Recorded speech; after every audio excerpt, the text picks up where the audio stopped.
शुरू करने लगे हैं ट्रेड एंड द एनवायरनमेंट, यानी कि एनवायरनमेंट और ट्रेड इन दोनों चीज़ों को लिंकअप करके पढ़ेंगे कि किस तरीके से अफेक्ट होता है, पॉजिटिवली अफेक्टेड है या नहीं है। सबसे पहले हम देखेंगे that is free trade and anti environment, यानी कि जो हम ट्रेडिंग कर रहे होते हैं, क्या फ्री ट्रेड जो है वो एंटी इन्वायरमेंट है या नहीं। तो इसका जवाब आता है कि हाँ, कुछ केसेस में हाँ, कुछ केसेस में नहीं। ठीक है, तो ये पूरी एक रिसर्च के बाद एट द एंड मालूम हो कि दो नहीं बल्कि 3 किस्मों के जो हैं वो ट्रेड जो है वो देखी जाती है कि आपके इनकम के बढ़ने से एनवायरमेंटल हार्म कैसा है या कैसा जा रहा है, क्या लिंक रखा है। ठीक है, तो 3 रिलेशनशिप्स इनके होते हैं, एक एक करके बनाई जाऊंगी और एक्सप्लेन की जाऊंगी। ठीक है जी।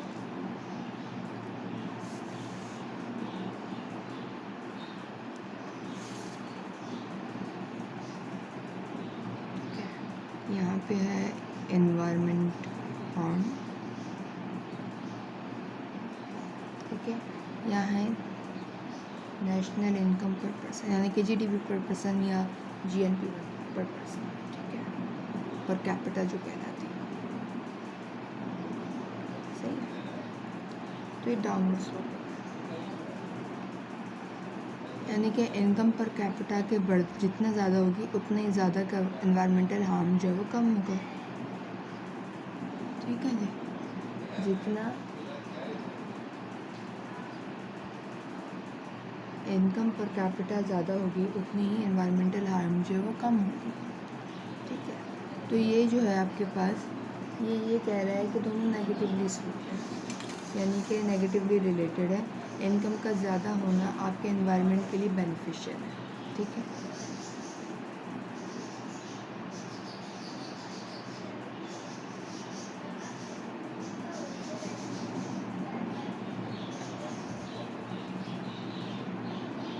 इज बेनिफिशियल फॉर एनवायरनमेंट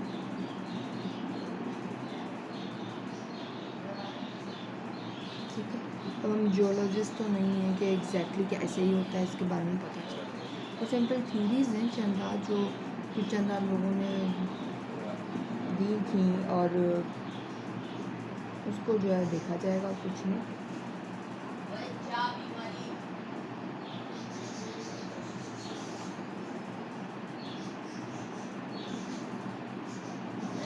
आगे चल रहा है। The second type is the upper sloping curve.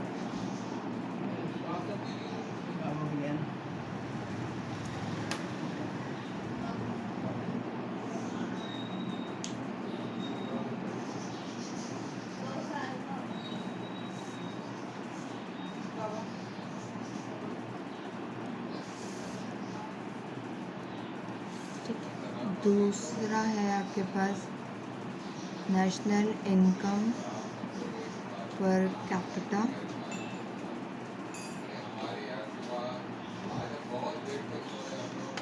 Environmental harm is positively slope. सही है, यानी कि एनवायरमेंटल हार्म और नेशनल इनकम पर कैपिटा जो है वो पॉजिटिवली रिलेटेड है। मतलब ये कि हर इंडिविजुअल की इनकम का बढ़ना, इंडिविजुअल की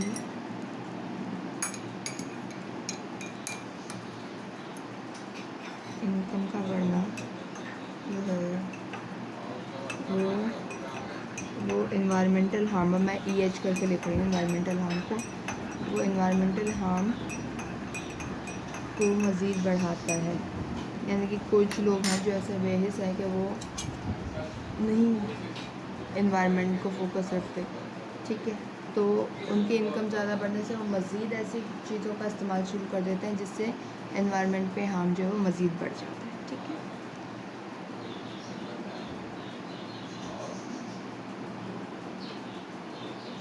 ठीक है। Last but not the least एक है जो कि क्या है एनवायरमेंटल हार्म का तीसरी टाइप। ठीक है, वो क्या है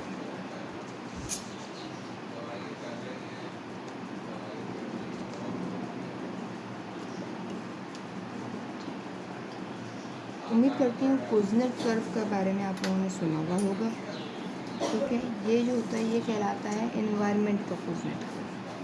ठीक है, it has one turning point, यानी कि एक हद तक तो वो पॉजिटिव है, उसके बाद जो है इनकम पर कैपिटा का राइज होना जो है वो एनवायरमेंटल हार्म को डिक्रीज़ कर रहा होता है। ठीक है, एनवायरमेंटल हार्म,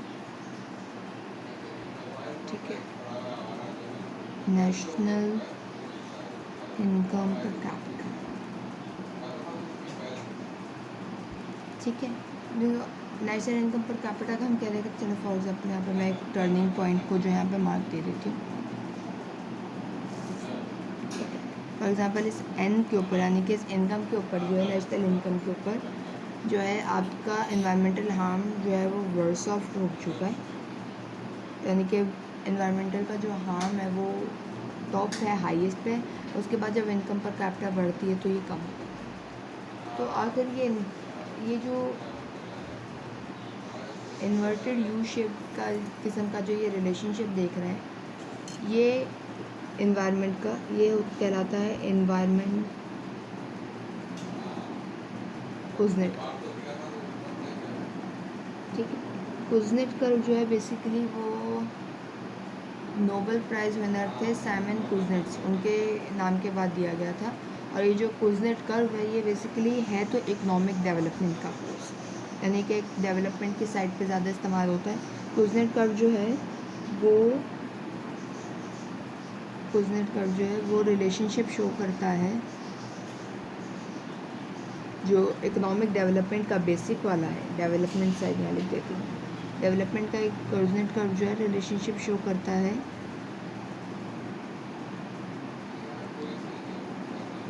ये वही नेशनल इनकम पर कैपिटा, ठीक है, एंड इनकम इनइक्वालिटी।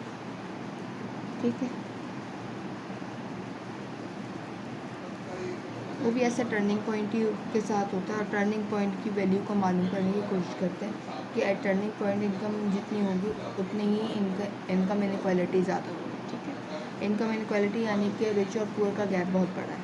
ठीक, उम्मीद करती हूँ अब मेनली जो लेटेस्ट अब तक चल रहा है वो इसी पे काम चल रहा है। कुज़नेट कर्व पे लोग मालूम करने की कोशिश कर रहे हैं कि हर कंट्री जो है वो डिफरेंट हार्म के डिफरेंट गैसेस या डिफरेंट केमिकल्स के ज़रिए से हार्म पहुंचा रही होती है एनवायरनमेंट को, तो वो कौन सी अमाउंट है उस एक हार्म की जिसके बाद ही टर्निंग पॉइंट शुरू हो। तो अब तक इस चीज़ पे रिसर्च चल रही है, तो बहुत डिफरेंट जो है वो यहाँ पर टर्निंग पॉइंट्स होते हैं, हर केमिकल का, हर पोल्यूशन का डिफरेंट है। ठीक है, मेरे ख्याल आप लोग बेसिक क्लियर रखें ज़्यादा बेटर। अब WTO यानी कि वर्ल्ड ट्रेड ऑर्गेनाइजेशन, तो in World Trade Organization anti environment, अच्छा वर्ल्ड ट्रेड ऑर्गेनाइजेशन का जो पहले नाम था वो गेट होता था। ठीक है, WTO यानी कि वर्ल्ड ट्रेड ऑर्गेनाइजेशन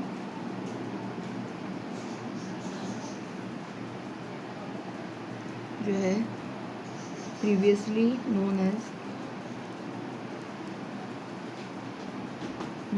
गैट।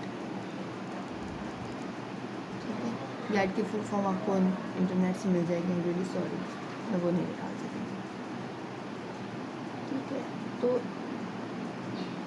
क्या WTO जो है वो एंटी इन्वायरमेंट है या नहीं? ठीक है, तो इस बारे में जो है WTO के जो उनका एक रूल्स का सेटअप है या जो इस WTO का हिस्सा बन रहा है, तो उनके लिए जो है वो 2 कॉन्ट्रैक्ट्स जो हैं वो बहुत ज़रूरी होते हैं कि उनको ये 2 कॉन्ट्रैक्ट्स मानने होते हैं, यानी कि जो ये कहते हैं कि necessary to protect human, animal और प्लांट लाइफ और देयर हेल्थ। अब ये तकरीबन चीज़ें आ गई आपके पास, प्लांट लाइफ, एनिमल, ह्यूमन और हेल्थ, ये आ गया नेचुरल का हिस्सा, एनवायरनमेंट का हिस्सा। ठीक है, ठीक है।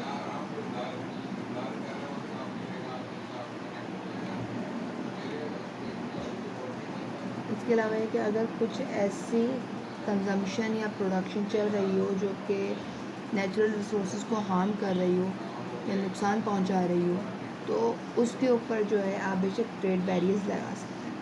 ठीक है, तो क्या इन रियल लाइफ ऐसा हुआ है? ठीक है, अब अभी भी ये तो जो पॉइंट्स थे ये काफ़ी नहीं है ये वेरिफिकेशन करने के लिए कि WTO एंटी एनवायरनमेंट है या नहीं। तो 3 टाइप्स ऑफ पॉलिसीज़, ठीक है, जो कि एनवायरमेंटल,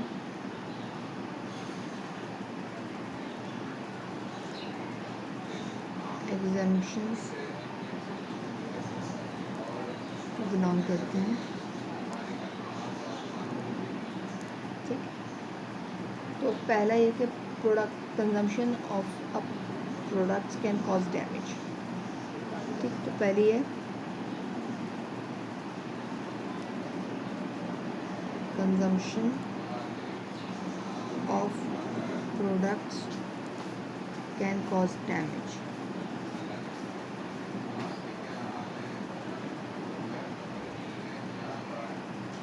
ठीक है, यानी कि किसी एक गुड की जो है कंजम्पशन जब वो ज़्यादा एनवायरनमेंट पे, यानी कि वो कंजम्पशन जो चल रही है, फॉर एग्जांपल अगर वो कंजम्पशन जो है वो गुड जो है प्रोडक्ट जो है वो सिगरेट है, हमें मालूम कि सिगरेट का धुआं जो है वो आपकी ओजोन लेयर को अफेक्ट करता है।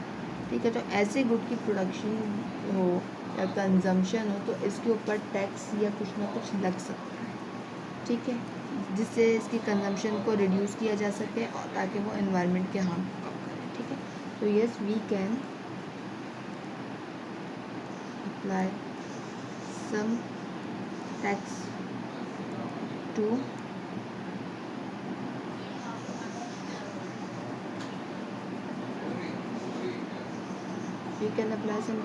consumption of this type of product। अब ये दिस टाइप ऑफ प्रोडक्ट यानी कि मैंने आपको सिगरेट की एग्जांपल दे दी है। ठीक है, इसके अलावा आप आपको खुद सर्च कर लीजिएगा कौन सी ऐसी प्रोडक्ट है जिसकी कंजम्पशन से आपकी इकोनॉमी पे इफेक्ट पड़ता है। ठीक है,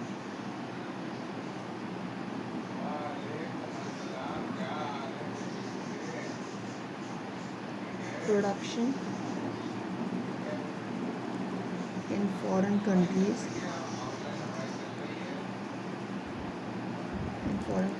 can cause environmental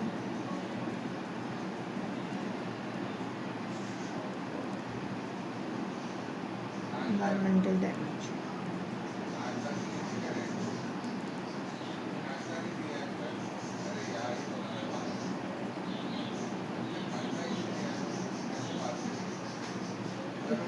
तो production in foreign countries can cause environmental damage, यानी कि फॉरेन कंट्री के अंदर किसी एक ऐसी गुड की प्रोडक्शन चल रही जिसकी प्रोडक्शन भी हार्मफुल है और कंजम्पशन भी हार्मफुल है। ठीक है, तो ऐसे सिनेरियो में क्या होगा, तो जो रूल्स हैं WTO के जो रूल्स हैं वो इक्वली अप्लाई होंगे कंजम्पशन के ऊपर भी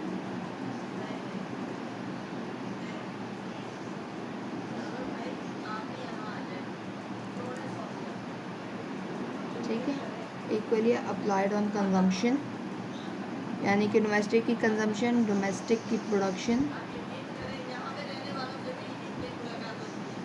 एंड एक्सपोर्टिंग। ठीक है, एक्सपोर्टिंग कंट्री की जो प्रोडक्शन है या फॉरेन की प्रोडक्शन, एक्सपोर्टिंग तो स्पेसिफिक हो जाएगा।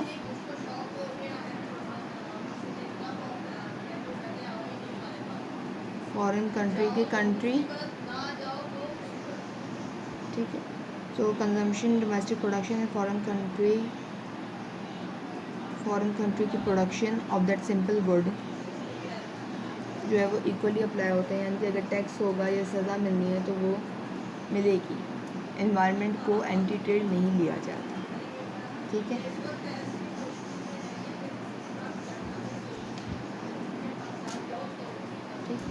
तो एट दी एंड इसकी यानी कि इनके रूल्स के मुताबिक जो हमने भी देखा, हमें तो यही लगता है कि WTO इज़ एंटी इन्वायरमेंट।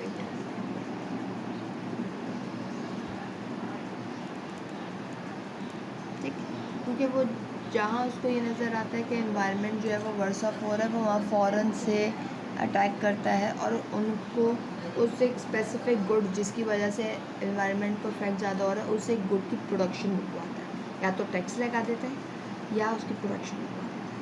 ठीक है,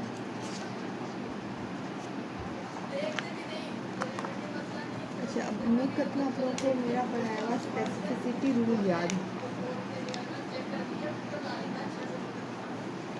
ठीक है, तो स्पेसिफिसिटी रूल अगर जिनको नहीं मालूम है तो उनको मैं थोड़ा सा क्लियर कर देता हूँ। स्पेसिफिसिटी रूल बेसिकली ये कहता है कि जो प्रॉब्लम आपकी इकोनॉमी में चल रही है, आप डायरेक्ट उसी को जो है यानी कि एक ऐसी पॉलिसी लगाएं जो कि डायरेक्ट उसी को अफेक्ट करे। यानी कि हमने एक world first best solution, second best solution की वीडियो अवेलेबल है आपके पास चैनल के ऊपर। तो उसमें जो है हमने देखा था कि इन रियल लाइफ जो होती है, जो फर्स्ट बेस्ट होता है उसमें क्या होता है, price is equals to private marginal cost, social marginal cost, private marginal benefit और सोशल मार्जिनल बेनिफिट। यानी कि कोई डिस्टॉर्शन या कोई लैग या कोई एक्सटर्नैलिटी एग्जिस्ट ही नहीं करती है बेस्ट लाइफ, बिल्कुल परफेक्शनिस्ट वाली लाइफ। मगर सेकंड बेस्ट क्या होती है, कोई ना कोई डिस्टॉर्शन होती है, यानी कि प्रिवेलिंग एक्सटर्नैलिटी।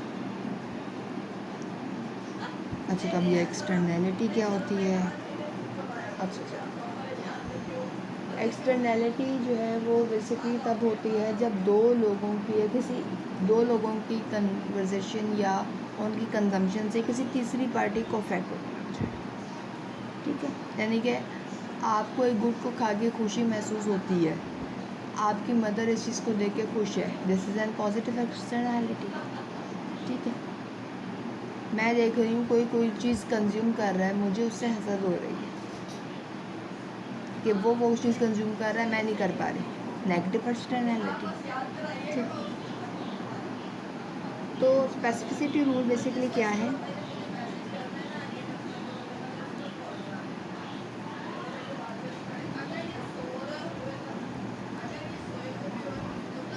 तो स्पेसिफिसिटी रूल क्या कहता है? बेसिकली स्पेसिफिसिटी रूल कहता है कि दैट टू इंटरवीन, मैं लिख देती हूँ तो एक्सप्लेन कर देती हूँ, at the source of the problem. यानी कि जैसे अगर आप लोगों को याद हो कि हमने इन्फेंट इंडस्ट्री आर्ग्यूमेंट किया, डाइंग इंडस्ट्री आर्ग्यूमेंट किया, उसके अंदर हमने क्या कोशिश की है कि जो मसला है उसकी जड़ को हल करने की कोशिश की। ठीक है, यानी कि अगर कोशिश ये थी कि क्या कहने लगी थी कि डोमेस्टिक की एम्प्लॉयमेंट बढ़ानी थी। ठीक है, यानी कि अगर इम्पोर्टिंग कंट्री है उसने अपने डोमेस्टिक उसी गुड की जिसकी वो इम्पोर्ट कर रहे हैं उसकी बढ़ानी है कंट्री को ने, तो वो कैसे बढ़ेगी? उस अब हमने दो चीज़ें देखी थी, या तो इम्पोर्ट पे टैरिफ लगा दो या प्रोडक्शन को सब्सिडी दे दो। ठीक है, तो फिर हमने पूरा मुआवजा करने के बाद ये देखा कि प्रोडक्शन को सब्सिडी देना ज़्यादा बेटर है। ठीक, ये देखिए स्पेसिफिसिटी रूल ये कहता है। अब एक्सटर्नैलिटी जो मैंने भी आपको बताई है, उसको सॉल्व करने के दो तरीके का, यानी कि पॉजिटिव हो के नेगेटिव हो। ठीक है, तो 2 ways to solve externality problem.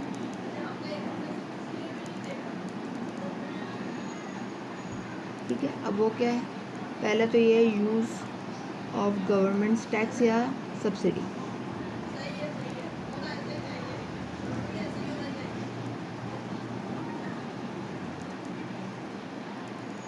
सही है, या तो गवर्नमेंट टैक्स लगाएगा या सब्सिडी लगाएगा और अकॉर्डिंग टू द सिचुएशन, और वापस जो है वो जो एक डिस्टॉर्शन या जो लैग आ रहा था उसको सही करने की कोशिश करेगा। ठीक है, दूसरा क्या है? चेंजिंग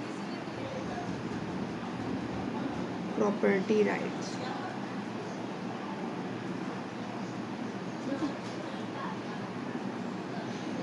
यानी कि जिन दो लोगों के अंदर जो है, या जिन दो लोगों के अंदर ये एक्सटर्नैलिटी का प्रॉब्लम एग्जिस्ट करता है, उनमें से किसी एक को प्रॉपर्टी डोनेट कर दी, अगर उनमें से किसी के नाम पे जो है वो प्रॉपर्टी जिसकी वजह से वो एक्सटर्नैलिटी आ रही थी उसको दे। चले एग्जांपल से मैं आपको जो इस चीज़ को समझाता हूँ, ठीक है। सिंपलेस्ट एग्जांपल है मेरे पास फ़िलहाल ये एक इंडस्ट्री है, जो ये रिवर जो नीचे आ रहा है इसके अंदर अपना डंप वेस्ट करती है, ठीक है।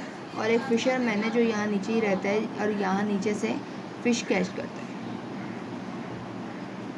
ठीक है। अब इसका क्या हो रहा है कि इंडस्ट्री जो वेस्ट डंप कर रही है वो मछलियों को नुकसान दे रही है, तो ये इंडस्ट्री का जो अफेक्ट है वो फिशरमैन पे नेगेटिवली पड़ रहा है, तो नेगेटिव एक्सटर्नैलिटी, ठीक है।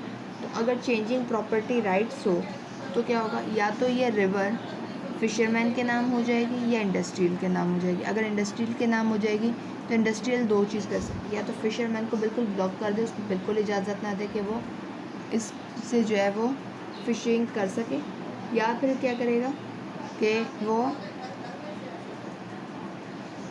फ़िशरमैन को अलाउ कर देगा कि तुम फ़िशिंग कर लो, मैं जो है डंप वेस्ट थोड़ा कम सेंड करूँगा, यानी कि जो है बिल्कुल छोटी सी अमाउंट का डंप करूँगा ताकि तुम्हारी फ़िशेस भी सेव रहें, और तुम जो फ़िशेस लो उसका एक परसेंटेज ऑफ इनकम जो अर्न करो वो मुझे दे दो एज अ रेंट और समथिंग, ठीक है। या वाइस वर्सा, अगर फ़िशरमैन को ही प्रॉपर्टी राइट्स मिल जाए तो वो क्या करेगा, इंडस्ट्री को या तो बिल्कुल ब्लॉक लगा देगा या बोलेगा कि तुम चलो बिल्कुल थोड़ा सा एक स्पेसिफिक अमाउंट एंटर करो और उसके पैसे मुझे दे देना, ठीक है, ताकि मैं थोड़ा सा नुकसान मैं बेयर कर लेता हूँ, थोड़ा सा तुम कर लो और हम लोग जो है बेनिफिशियल, यानी तुम भी रिवर इस्तेमाल करो मैं भी कर लूँ। इससे जो है इंडस्ट्री और फिशरमैन दोनों जो है चलते रहेंगे, ठीक है। उम्मीद करती हूँ ये एक्सटर्नैलिटी के केसेस जो हैं ये भी समझ में आ गए होंगे, ये स्पेसिफिसिटी रूल भी समझ में आ गया होगा, ठीक है। इंशाल्लाह इसके आगे वाला जो मैं आपको बाद में जल्दी जो है वो अपलोड हो जाएगा।